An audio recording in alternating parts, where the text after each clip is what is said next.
आपके बीच में एक देशभक्ति गीत प्रस्तुत है। कैसे लाल?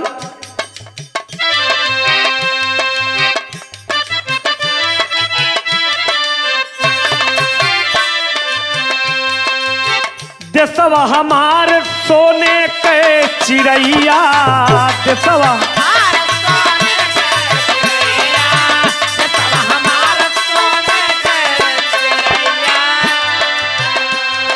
लिहले जन्म जहाँ राम यो कन्हैया, लिहले जन्म जहाँ राम यो कन्हैया, देशवा हमार सोने के चिड़ैया, देशवा हमार।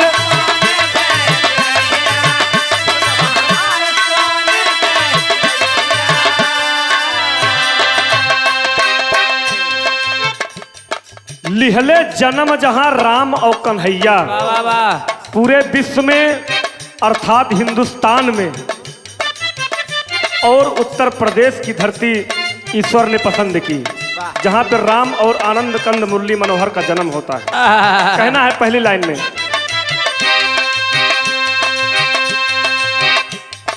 प्रेम भाईचारा है जिसकी धरोहर,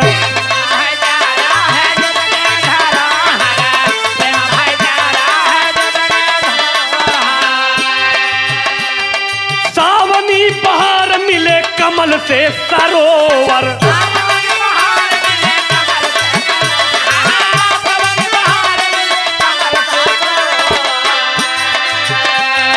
प्रेम भाईचारा गंगा जमुनी तहजीब का ये हिंदुस्तान हमारा देश है। वाह वाह वाह।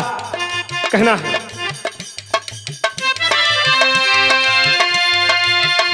अरे हरियाली खुशहाली जकरे अंगनैया, देशवा हमार सोने कई चिड़ैया,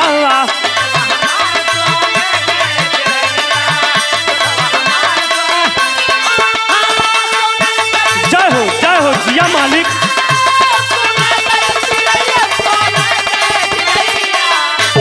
हमार सोने के चिड़ैया,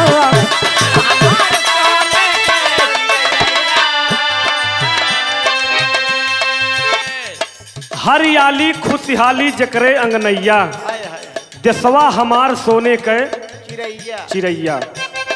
दूसरे लाइन में कहना है,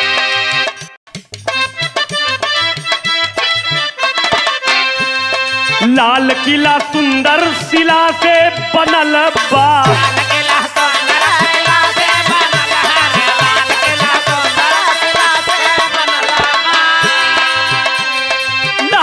तिरंगा कबहू ना डिगल बा,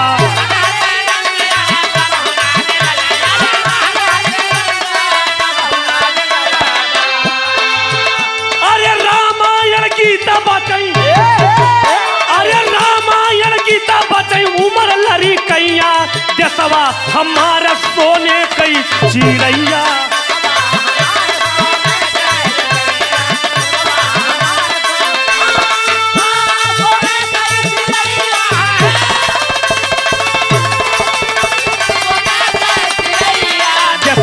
हमारे सोने के चिड़ैया।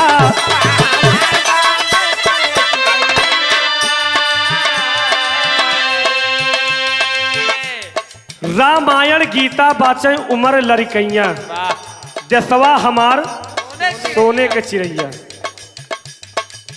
कहना है, इस धरती पे कितने बलवान जन्म लिए,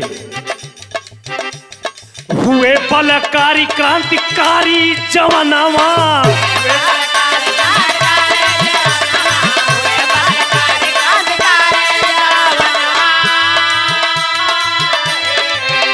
अरे सिमवा पे दागई लगाई के निशाना,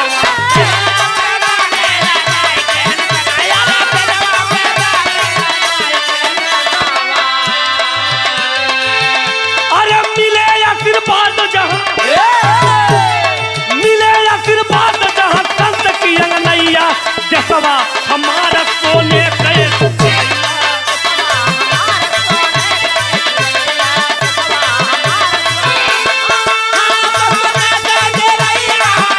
जियो जियो मालिक।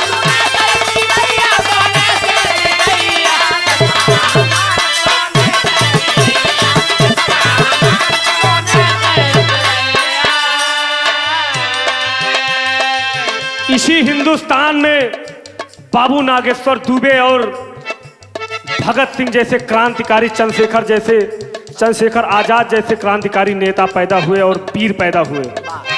बाबू सुभाष चंद्र जी पैदा हुए और उधर अंग्रेजों का जलवा कायम था हिंदुस्तान में, तो बाबू चंद्रशेखर और भगत सिंह की पिस्टल ललकार देती है। कहना है आखिरी और अंतिम लाइन में,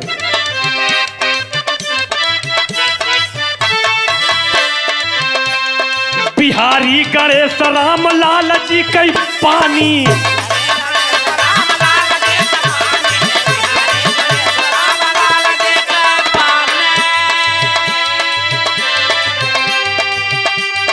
राधे श्याम सुरेंद्र कई अजबई कहानी। राधे